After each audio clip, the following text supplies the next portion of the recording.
नमस्कार, स्वागत है आपका खास कार्यक्रम देश देशांतर में। मैं हूं आरफा खानम शेरवानी। प्रधानमंत्री नरेंद्र मोदी पहुंच चुके हैं। अहम बात यह है कि पिछले 42 सालों में कनाडा के दौरे पर जाने वाले वो पहले भारतीय प्रधानमंत्री होंगे। जाहिर है, आर्थिक रिश्तों के हिसाब से अगर देखा जाए तो फ्रांस और जर्मनी यूरोप की बड़ी आर्थिक ताकतें हैं और कोशिश ये होगी कि संबंधों को बेहतर बनाया जाए। सबसे ज्यादा निगाहें फ्रांस पर लगी हुई हैं और बात यह भी हो रही है भारत में भी और फ्रांस की मीडिया में भी कि क्या रफाल डील हो पाएगी इस दौरे में। हालांकि कहा यह जा रहा है कि इस दौरे की सफलता को या असफलता को रफाल सौदे की निगाह से नहीं देखा जाना चाहिए, उस तरह नहीं आंका जाना चाहिए, लेकिन फिर भी अहम तो माना जाएगा। जर्मनी किस लिहाज से अहम है ये भी जानने की कोशिश करेंगे और खासकर यूरोपियन यूनियन और भारत के जो रिश्ते हैं वो पिछले दिनों में किस तरह से करवट ली है उसको देखने की कोशिश करेंगे। और कनाडा जब 4 दशक के बाद कोई भारतीय प्रधानमंत्री जा रहे हैं तो किस तरह की आशाएं लगी हुई हैं, सब कुछ अपने खास मेहमानों के जरिए हम जानने की समझने की कोशिश करेंगे। हमारे साथ मौजूद हैं डॉक्टर श्रीराम चौलिया, जो कि प्रोफेसर हैं, डीन हैं Jindal school of international affairs के। डॉक्टर चौलिया, ये बताइए कि जिस बात पे जिक्र हो रहा है कि टेक्नोलॉजी हम चाहते हैं, लेकिन जो देश टेक्नोलॉजी बेचेंगे वो खाली टेक्नोलॉजी नहीं देना चाहते, वो चाहते हैं कि सौदे के साथ टेक्नोलॉजी दी जाए। हम चाहते हैं सामान हम बनाएं लेकिन टेक्नोलॉजी दूसरा देश दे। क्या आपको लगता है कि ये जो एक क्लैश नजर आ रहा है ये कुछ कम हो पाएगा? क्या वाकई हम सिर्फ टेक्नोलॉजी ले पाएंगे और सौदा ना भी करें तो चलेगा? जी नहीं, वो तो मुमकिन नहीं है, क्योंकि जो ऑफसेट पॉलिसी हम कहते हैं उसमें तो साफ है कि टेक्नोलॉजी ट्रांसफर होनी चाहिए जब भी हम कुछ खरीदते हैं बाहर से, खासतौर पर डिफेंस सेक्टर में। तो इनफैक्ट राफेल इसीलिए फंसा हुआ है क्योंकि एक तो पैसे वाला मामला है कि उन्होंने बढ़ा दिए अब, दूसरा ये भी है कि जो हमारे यहाँ मैन्युफैक्चर होने वाली थी उस पर अभी आशंकाएं आ रही हैं कि वो समय पे नहीं होगी और गारंटी नहीं दे सकता डसॉल्ट जो फ्रेंच कंपनी है। तो ये तो हमेशा ही रहती है, लेकिन एक तरह से ये बार्गेन भी है क्योंकि हिंदुस्तान आगे मुस्तकबिल में देखे तो हम नहीं चाहते कि हमेशा ही हम बायर्स बन के रह जाएं। बिल्कुल। हम तो अपना क्या कहते हैं स्वावलंबन चाहते हैं। तो उसके लिए इंडिजिनस जो मैन्युफैक्चरिंग की कैपेसिटी बढ़ाने के लिए जरूरी है कि हम इस तरह की शर्तें रखें। लेकिन क्या ऐसी बार्गेनिंग पावर इस वक्त हमारी है कि हम अपनी शर्तों पर कारोबार कर सकें? जी हाँ, एक तरह से दुनिया का सबसे बड़ा आर्म्स बाजार माना जा रहा है हिंदुस्तान को, और इसलिए कई कंपनियां हैं जो ये देखना चाहती है कि अगर फ्रांस फेल हो जाए तो रशियंस को शायद मौका मिल जाए। तो इस तरह से एक एडवांटेज है हमें बार्गेनिंग में कि अगर आप नहीं तो कोई और भी दे सकता है हमें। तो इसी को हमें we have to drive hard. उसके बावजूद मेरे ख्याल से मोदी साहब की जो अभी चल रही है दौरा, उसमें शायद ये भी हो सकता है कि हम डायरेक्टली खरीदें।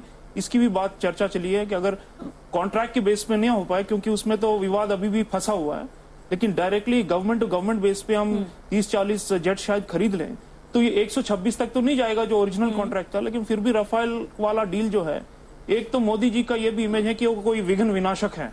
तो वो पहले तो सिविल न्यूक्लियर डील उन्होंने क्लियर कर दिया अमेरिका के साथ, अब आगे लोग कह रहे हैं कि चीन वाला बॉर्डर वाला मामला भी वो सुलझा सकते हैं। और खुद वो कहते हैं कि पक्के कारोबारी हैं, वो खुद कहते हैं अपने बारे में।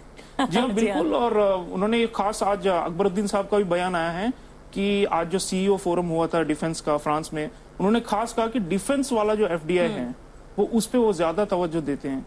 और मोदी साहब, और इसके अलावा डॉक्टर चौलिया, अगर मानते हैं रफाल को थोड़ी देर के लिए अगर किनारे भी रखें, तो और ऐसी कौन सी महत्वपूर्ण चीजें हैं जो आपको लगता है, खासकर अगर बायलैटरली हम देखें फ्रांस के साथ जो अहम मानी जा रही हैं, ऐसा क्या है जो फ्रांस हमसे चाहता है? स्पेस टेक्नोलॉजी देख लीजिए, उसमें कई सालों से हम कोऑपरेट करते आ रहे हैं। उनकी सैटेलाइट्स हम लॉन्च कर रहे हैं और वाइस वर्सा। तो ये आगे बढ़े। इसके अलावा रेलवे और ट्रांसपोर्ट टेक्निक भी उनकी काफी अहम मानी वो भी है, और स्मार्ट सिटीज वाला भी देखिए मोदी जी का फेवरेट इशू है, और इस पे भी फ्रांस ने काफी प्रगति की है। क्लाइमेट चेंज पे भी फ्रांस के साथ हो सकता है। और टेररिज्म, अब देखिए आज जियाउर लखवी को छोड़ दिया गया है, और साथ साथ फ्रांस ने भी बयान दिया है कि ये दुनिया की शांति के लिए अच्छा नहीं है, क्योंकि अभी रिसेंटली वहां पे चार्ली हेब्डो वाला हमला हुआ है, एंड ये इस्लामिक एक्सट्रीमिज्म जो है उस मामले पे भी हिंदुस्तान और फ्रांस में काफी करीबी हैं, और इंटेलिजेंस कोऑपरेशन भी कर सकते हैं हम साथ साथ, और चलता आ रहा है।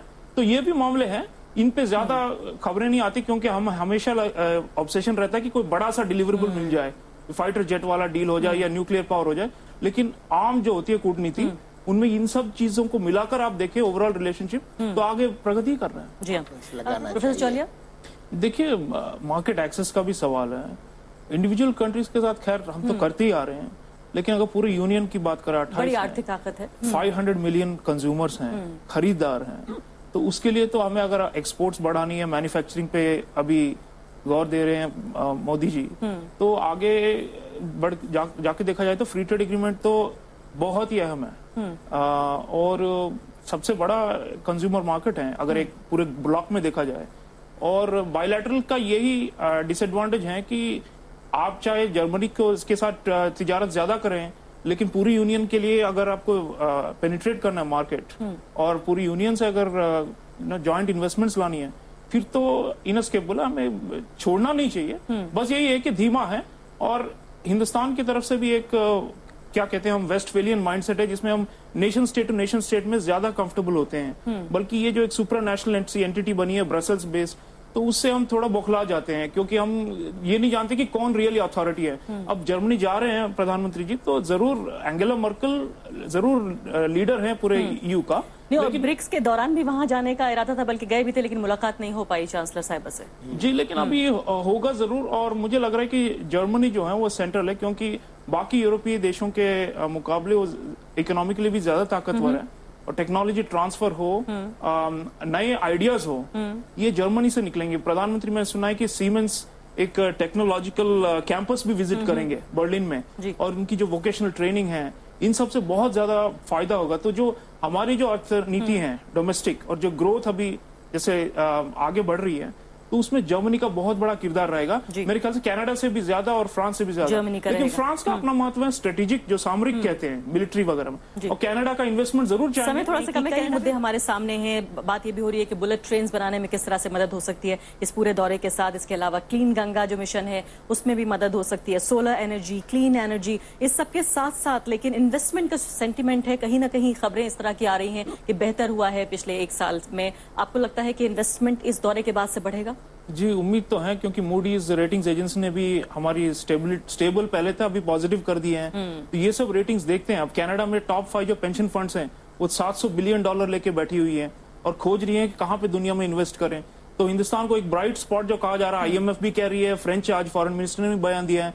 तो इसकी वजह से मोदी जी के साथ ऐसा नहीं है कि वो खाली बातें कर रहे हैं, वो साथ साथ ये भी दावा लेके आ रहे हैं कि देखिए हमारी क्रेडिबिलिटी बढ़ रही है दुनिया भर में, और उसकी वजह से जरूर आकर्षण है भारत की तरफ। और फ्रेंच आज जो CEOs वगैरह शामिल थे मीटिंग्स में, साफ दर्शा रही है कि हिंदुस्तान पे बहुत निगाह है, और इसी को वो साकार करना चाहते हैं मोदी जी। जी हाँ, बहुत बहुत शुक्रिया आपका प्रोफेसर जौलिया। तो साफ तौर पर अभी दौरा लंबा है, और लगातार हम खबरें इस दौरे से जुड़ी आपके सामने लाते रहेंगे। अभी के लिए इतना ही, नमस्कार।